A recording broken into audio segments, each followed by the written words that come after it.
அமெரிக்காவின் பென்சில்வேனியாவில் உள்ள வாட்டன் பல்கலைக்கழகத்தின் நாலேஜ் அட் வாட்டன் என்ற ஆன்லைன் இதழ் டாக்டர் ஏபிஜே அப்துல் கலாமை நேர்முகம் கண்டது. ஒவ்வொரு கேள்விக்கும் நிதானமான பதில்களை அளித்தது. நேர்முகம் கண்டவரை வியக்க வைத்தது. ஆங்கிலத்தில் அளித்த நேர்முகம் தமிழில் மொழிபெயர்க்கப்பட்டுள்ளது. Today we are honored to have the former president of India. இந்திய முன்னாள் ஜனாதிபதி அப்துல் கலாமுடன் நேர்முகம் காண்பதை பெருமையாக கருதுகிறோம். எங்களுடன் இணைந்ததற்கு நன்றி. உங்களுடன் இணைவதில் மிக்க மகிழ்ச்சி. Since our publication is called Knowledge at Wharton, அறிவு பற்றி கொஞ்சம் சொல்லுங்களேன். நான் 4 வரி கவிதையை போன்ற ஒரு விஷயத்தை உருவாக்கினேன். A four line poem like thing called creativity. அது படைப்பாற்றல். நான் 1 மில்லியன் குழந்தைகளை திரும்ப சொல்லச் செய்தேன். நான் சொல்லுவேன், அதை அவர்கள் திரும்ப சொல்வார்கள். ஆக நான் படைப்பாற்றல் பற்றி சில வார்த்தைகள் சொல்ல விரும்புகிறேன். Learning gives creativity. கற்றல் படைப்பாற்றலை தருகிறது.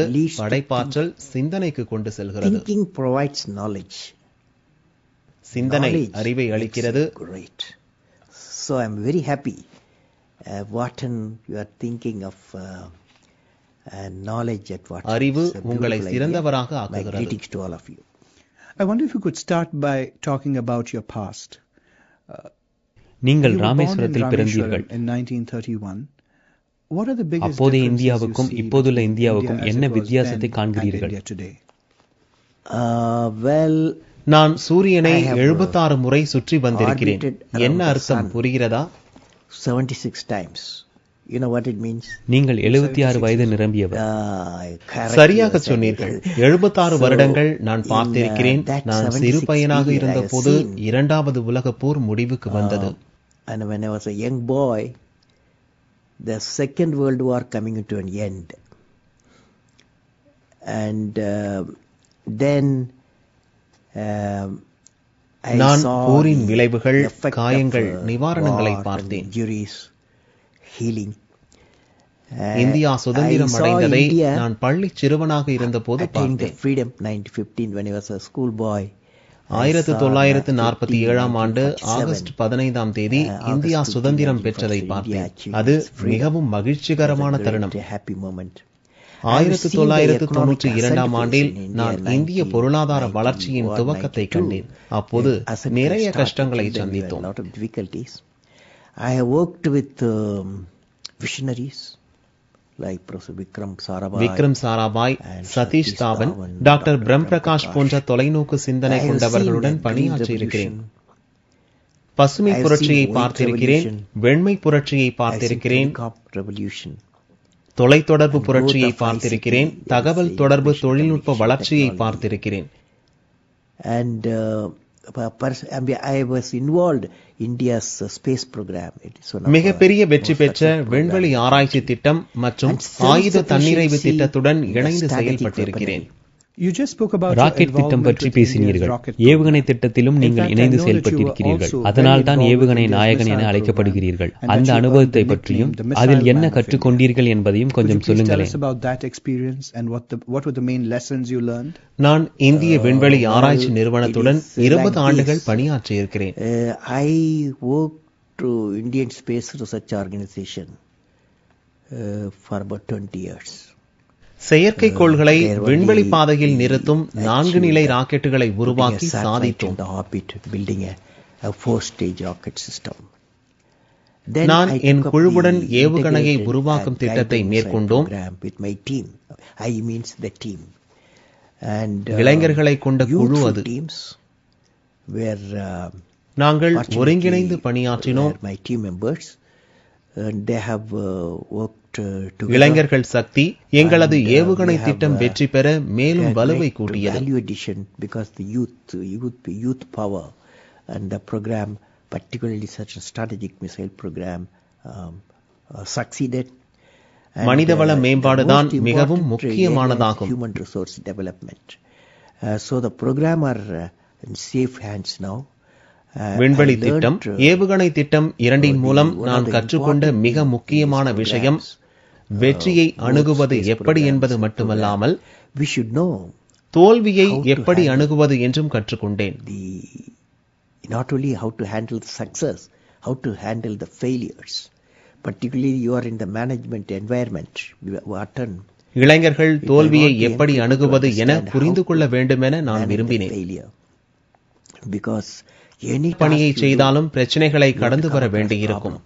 பிரச்சனை என்பது ஒருபோதும் தனிநபர் மீதோ அல்லது திட்டத்தின் மீதோ ஆளுமை செலுத்துவதாக அமைந்துவிடக்கூடாது.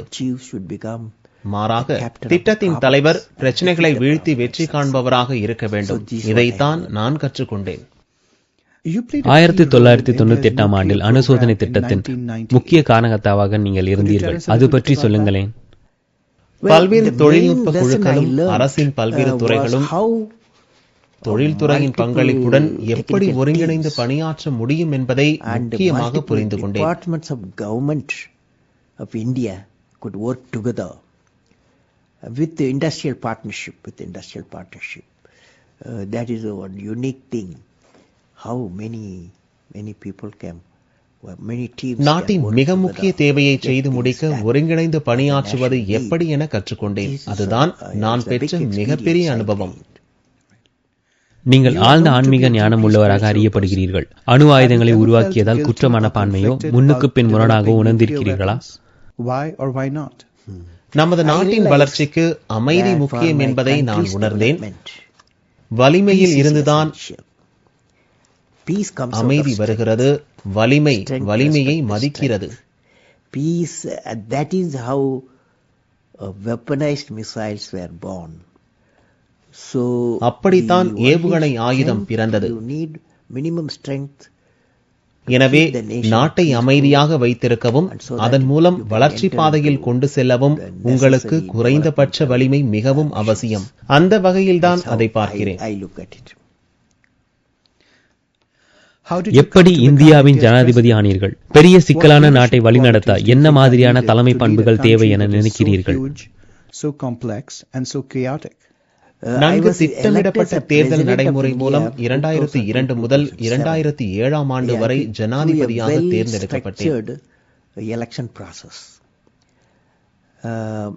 Now the leader, ஒரு தலைவர் ஜனாதிபதி மட்டுமல்ல, அரசியல் தலைவர் அல்லது தொழில்நுட்ப தலைவராக ஆவதற்கு 6 பண்பு நலன்கள் வேண்டும்.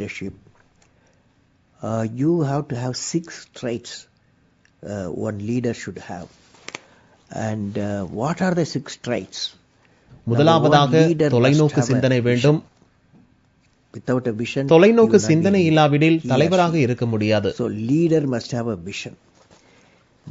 இரண்டாவதாக தலைவராக வருபவர் வரைபடத்தில் இல்லாத பகுதிகளுக்கும் செல்பவராக இருக்க வேண்டும். நன்றாக அமைக்கப்பட்ட பாதைகள் மூலம் பயணிப்பதுதான் நமது மனநிலையாக இருக்கும். ஆனால் யாரும் செல்லாத பாதைகளிலும் தலைவர் பயணிக்க தயாராக இருக்க வேண்டும். மூன்றாவதாக வெற்றியையும் தோல்வியையும் சமாளிக்க தெரிந்தவராக தலைவராக இருக்க வேண்டும்.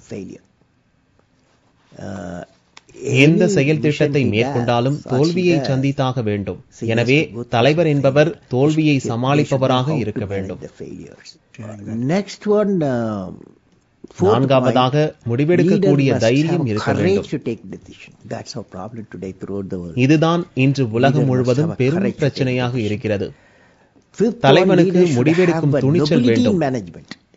தலைவர் என்பவர் மேலாண்மை திறனில் உன்னதமானவராக இருக்க வேண்டும். இன்று நிர்வாகத்திறன் பெரிய கேள்விக்குறியாக உள்ளது. அதனால்தான் மேலாண்மையில் சிறந்தவராக இருக்க வேண்டும் என்கிறேன்.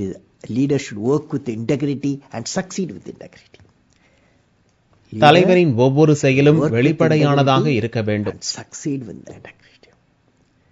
அதாவது எந்த தலைவர் நேர்மையுடன் பணியாற்றுகிறாரோ அவர் வெற்றி பெறுவார்.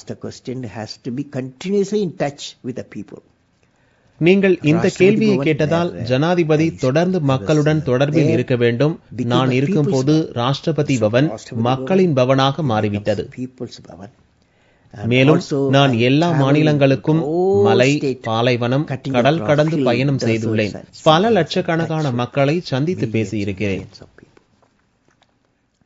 தோல்வியை எப்படி சமாளிப்பது என்பதற்கு உங்களது சொந்த அனுபவத்தை உதாரணமாக கூற முடியுமா? இதில் எனது சொந்த அனுபவம் 1973ஆம் ஆண்டில் சேட்டலைட் திட்ட இயக்குநராக நான் நியமிக்கப்பட்ட போது ஏற்பட்டது. SLV-3 GSAT ரோஹிணி செயற்கைக்கோளை விண்வெளி பாதையில் 1980ஆம் ஆண்டில் நிறுத்தியது. நிர்வாகம் பணத்தை அளித்தது, தேவையான பணியாளர்களை அளித்தது. 1980ஆம் ஆண்டுக்குள் சேட்டலைட்டை நிலைநிறுத்தும் ராக்கெட்டை உருவாக்கும்படி கூறினார்கள். 1000க்கும் அதிகமான தொழில்நுட்ப குழுவினர் அதற்காக பணியாற்றினோம். ராக்கெட்டை ஏவுவதற்கான காலம் வந்தது. அது 1979ஆம் ஆண்டு ஆகஸ்ட் மாதம் என நினைக்கிறேன். திட்ட இயக்குனர் என்ற முறையில் கட்டுப்பாட்டு அறையில் இருந்தேன். ராக்கெட் ஏவும் நடைமுறைகளை ஆராய்வதற்காக கம்ப்யூட்டர்கள் அளிக்கப்பட்டிருந்தன. ராக்கெட்டை ஏவ 4 நிமிடங்கள் இருந்தன. ராக்கெட் ஏவப்பட்டது. 1 நிமிடத்துக்கு பிறகு கம்ப்யூட்டர் நிசப்தமாக இருந்தது. கட்டுப்பாடு சம்பந்தமான பாகம் வேலை செய்யவில்லை என்று கூறினார்கள். என்னுடன் எப்போதும் 4-5 வல்லுநர்கள் இருப்பார்கள். அவர்கள் கம்ப்யூட்டரை விரைந்து ஆராய்ந்த பின் சொன்னார்கள், கவலைப்படாதீர்கள், எரிபொருள் நிறையவே கையிருப்பு இருக்கிறது, நாம் வெற்றி பெறுவோம் என்று கூறினார்கள்.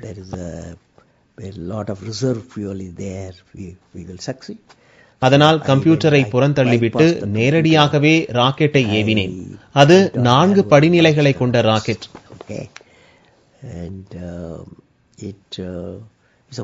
முதல் நிலை சிறப்பாக செயல்பட்டது. 2வது நிலையின் போது ராக்கெட்டில் சிக்கல் ஏற்பட்டது. அதனால் செயற்கைக்கோள் உட்பட ஒட்டுமொத்த ராக்கெட்டும் வங்கக்கடலில் வீழ்ந்தது.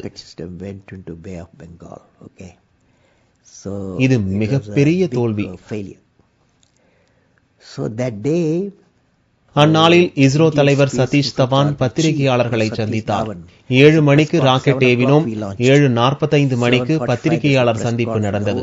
ஒட்டுமொத்த பத்திரிகையாளர் உலகமும் ஸ்ரீஹரிகோட்டா ஏவுதளத்தில் திரண்டிருந்தது. இப்போதும் நினைவிருக்கிறது. அந்த நிறுவனத்தின் தலைவர் என்ற முறையில் பத்திரிகையாளர்களை சந்திக்கிறார். அவருக்கு அருகில் நான் இருந்தேன். அவர் சொன்னார், நாங்கள் முதலாவது முயற்சியில் தோல்வி அடைந்து விட்டோம் என்றார். எங்கள் அணிக்கு கூடுதலாக தொழில்நுட்ப வசதிகளை ஏற்படுத்தி தர வேண்டும் என்ற எண்ணத்தை இந்த தோல்வி அளித்துள்ளது. எங்கள் குழு கடுமையாக உழைத்தது. இன்னும் ஓராண்டில் அவர்கள் நிச்சயம் வெற்றி பெறுவார்கள் என்று கூறினார். நான் திட்ட இயக்குனர் என்ற முறையில் பொறுப்பேற்க நினைத்திருந்தேன். ஆனால் அவர் தோல்விக்கு பொறுப்பேற்றுக் கொண்டார். இஸ்ரோவின் தலைவர் என்ற முறையில் பொறுப்பேற்றுக் கொண்டார்.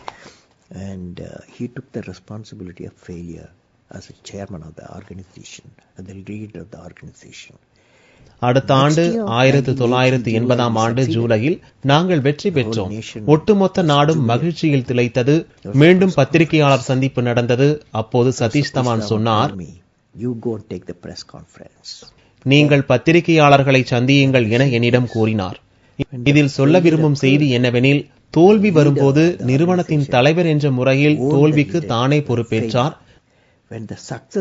வெற்றி வரும்போது சம்பந்தப்பட்டவர்களை பாராட்டினார். சிறந்த நிர்வாக கோட்பாட்டை நான் அதற்கு முன் படித்ததில்லை. எந்த புத்தகமும் எனக்கு சொல்லித் தரவில்லை. இந்த சம்பவத்தின் மூலம்தான் நான் அதை கற்றுக்கொண்டேன். 2020இல் இந்தியா என்ற தொலைநோக்கு சிந்தனையை கொண்டிருக்கிறீர்கள். அதாவது நகரங்கள் மற்றும் நாட்டுப்புறம் இடையிலான பேதங்கள் படிப்படியாக இல்லாமல் போய்விடும். புறா செயல் திட்டம் பற்றி சொல்கிறீர்களா? அது எப்படி மாற்றத்துக்கு கொண்டு செல்லும்? என்னுடைய இணையதளத்தை நீங்கள் பார்த்தது மகிழ்ச்சி அளிக்கிறது. புறா செயல் திட்டம் பற்றித்தான் நான் இன்று பேசப் போகிறேன். புறா செயல் திட்டம் என்பதை சுருக்கமாக கூறுவதானால், பல்வேறு கிராமங்கள் அடங்கிய குழுவை ஏற்படுத்தி சாலை கட்டமைப்பு இணைப்பு, தொலைத்தொடர்பு இணைப்பு, அறிவுசார் இணைப்பை அந்த கிராமங்களுக்கு அளிப்பதாகும். இதன் மூலம் பொருளாதார இணைப்பு உண்டாகும். நாடு முழுக்க 7000 புறா குழு கிராமங்களை உருவாக்க திட்டமிட்டுள்ளேன். மலைப்புறா, கடலோர புறா, சமவெளி புறா என வகைகள் உண்டு.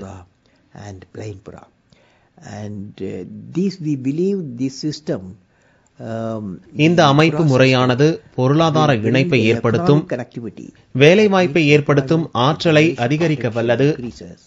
இதை நான் நம்புகிறேன். வேலைவாய்ப்பை உண்டாக்கும் திறன், மக்களுக்கு வேலைவாய்ப்பு அளித்தல் ஆகியவை கிராமப்புறங்களுக்கு மிகவும் முக்கியம். அதன் மூலம்தான் வளம் உண்டாகும் என்பதுதான் இந்த புறா திட்டத்தின் நோக்கம்.